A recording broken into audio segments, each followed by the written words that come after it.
All right, guys, I'm gonna take out my wife this morning. It's about 9 in the morning, and it's cold. This is the first time she's ever even sat in the plane yet. I've had it for like a month and a half.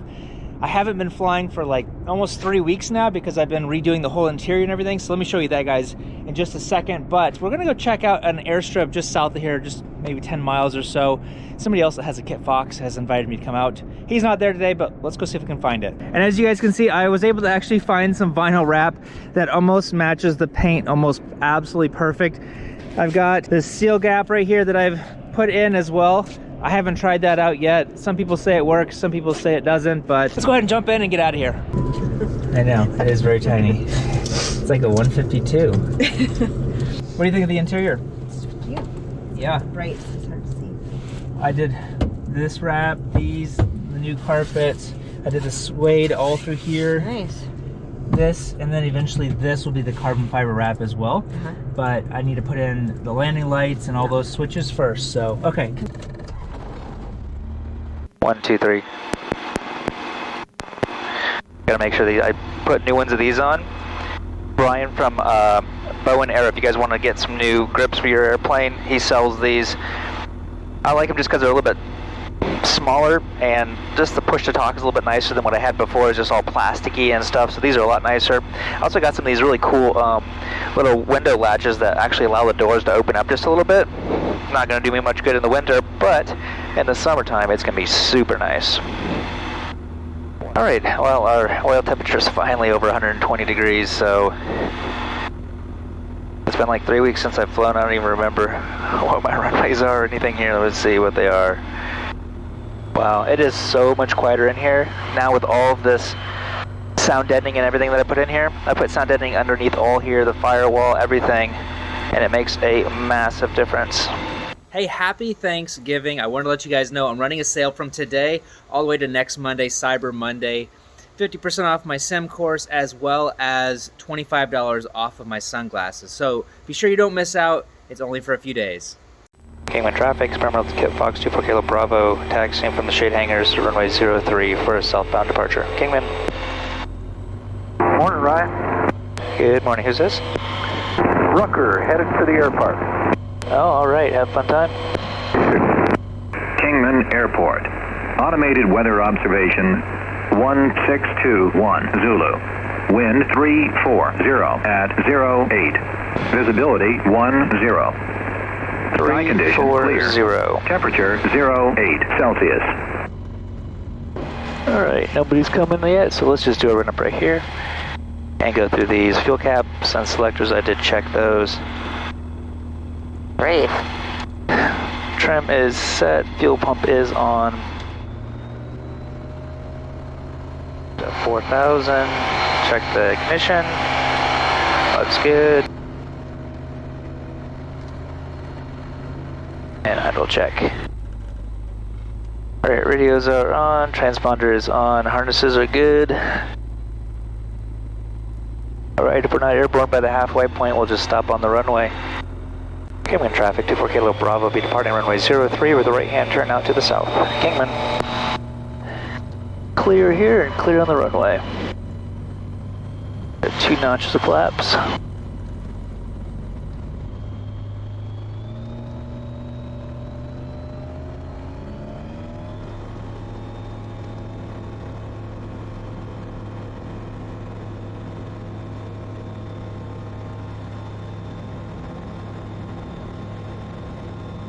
You can feel the wobble of the tires. It's so lightweight, it just like kicks Oh, it's off. very lightweight. It looks like a toy airplane. It is kind of like a toy airplane. So tiny. A big kid toy airplane. So what's your initial thought on the plane? It's really small. That's very small. That's your size though. It is my size. Let's make a right-hand turn out of here. It's just different because like the Kodiak is such a large plane, so this is just different. And it's so much quieter inside the Kodiak than it is this airplane. This airplane is just really loud. Yeah, I'm gonna have to adjust my prop because I'm only getting like 5,200 RPM right now. Let's see what I do when I get leveled off. Oh, there's 5,400 in cruise. All right, so we're gonna head out here, just over top of this ridge out here, and he said follow 66 out here to his little air park that he has, personal airport. It's the east-west runway. Winds are kind of coming out of the, well, here they weren't. Here they're coming out of like the north-northwest, but he was saying that they're coming out of the east this morning. Well, you take off your headset and it's still unbelievably loud in here.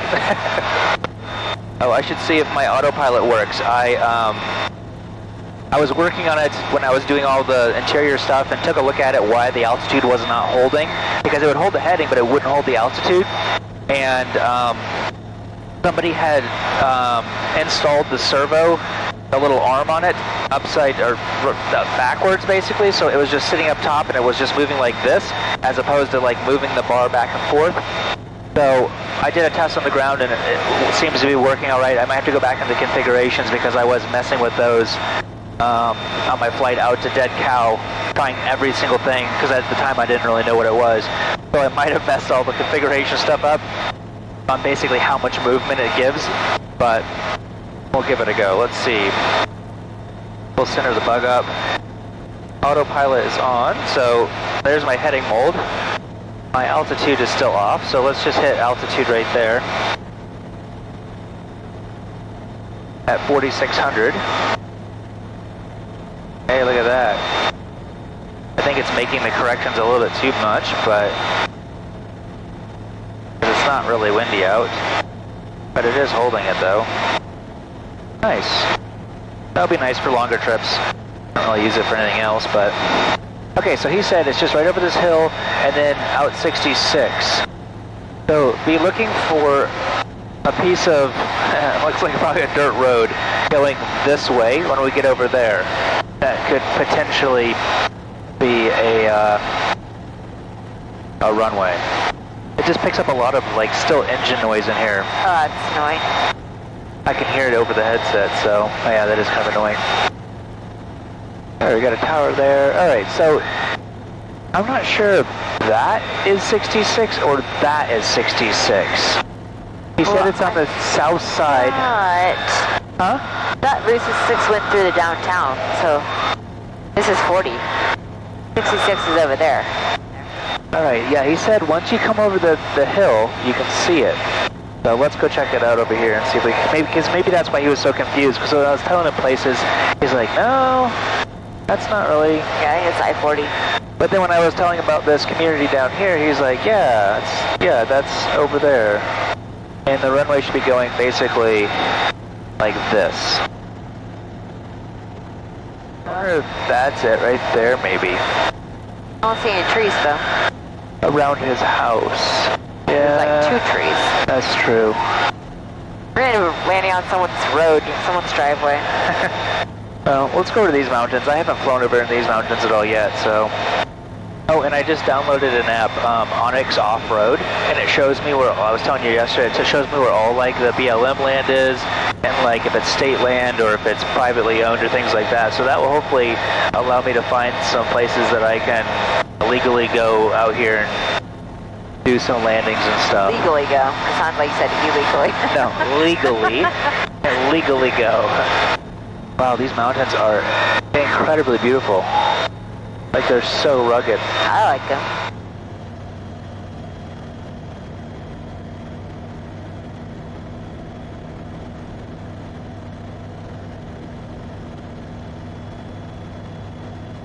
There's just a tiny bit of wind. It just makes this whole airplane rock around. Yeah. It's so annoying. Whoa.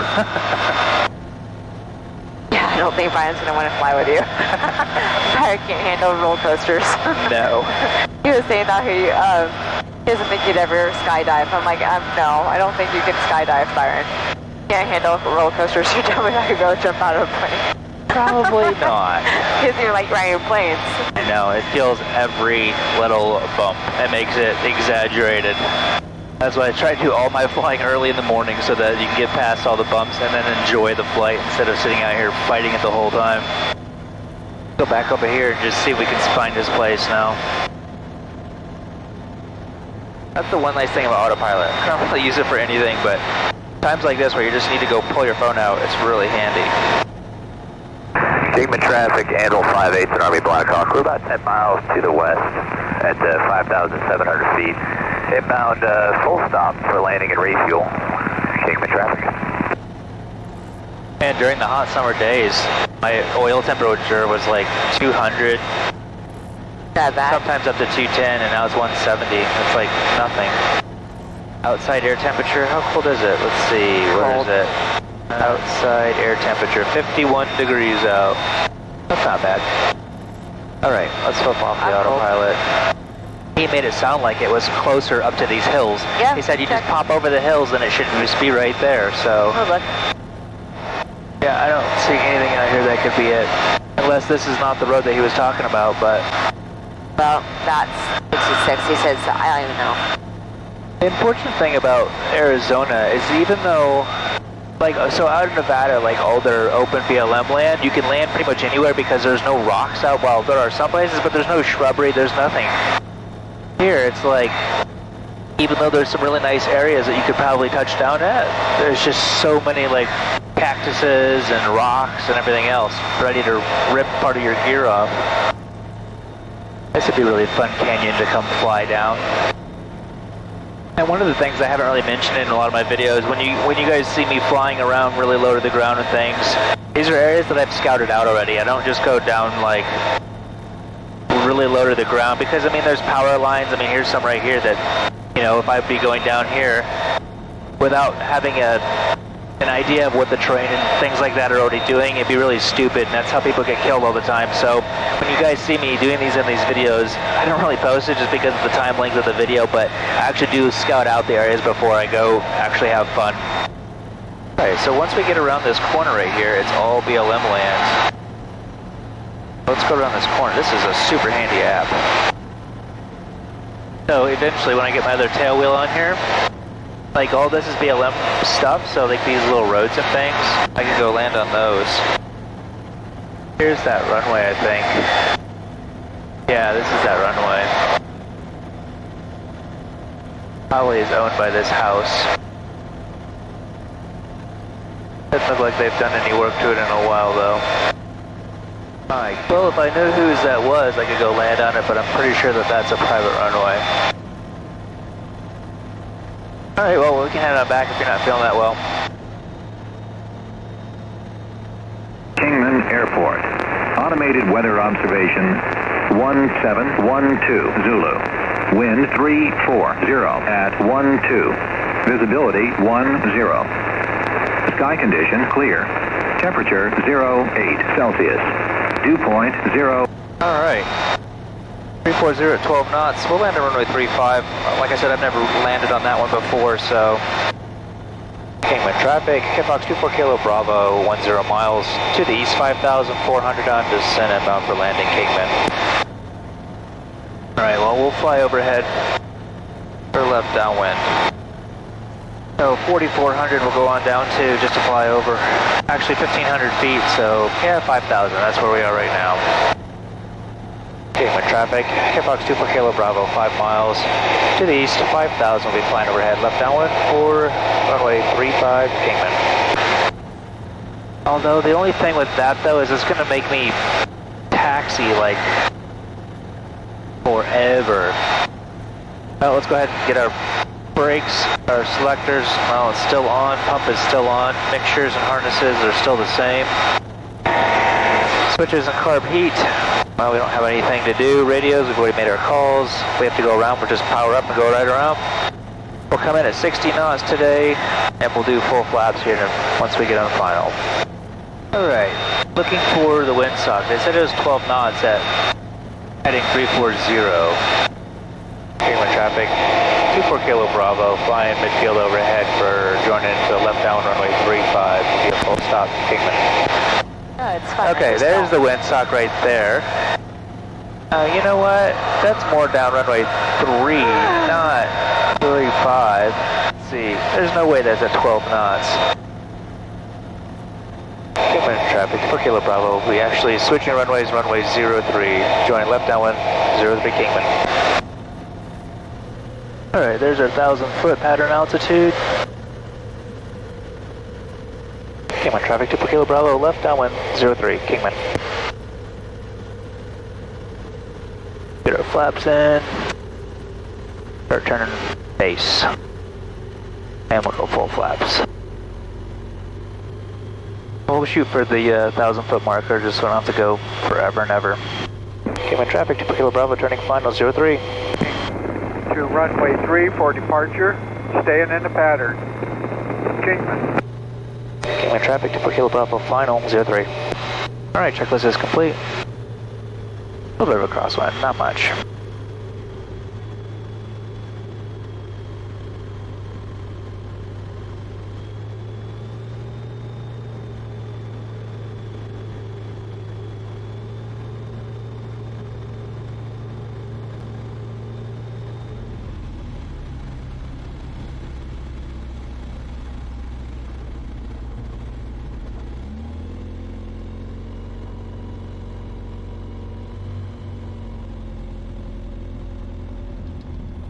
Kingman traffic, 24 Kilo Bravo, clear the runway Delta 3 to parking at the shade hangars. Well, you didn't get sick. No, I just felt... I know, it's no fun. It kind of takes the fun out of everything once you start feeling a little bit sick. I enjoyed it for a long time. I just started to get sick way back. Guys, thank you so much for joining my wife and I on that flight. I did talk to the owner of the airstrip, and I found out exactly where it is, so next time we'll head down that way, do a touch and go down there, and also he showed me of another place just up the way that has a gas station and things like that. So, probably a little bit more of a boring video today just because it was just me taking my wife out on a joyride. She wasn't feeling that great, but thanks for joining me nonetheless if you made it this far, and see you guys next time.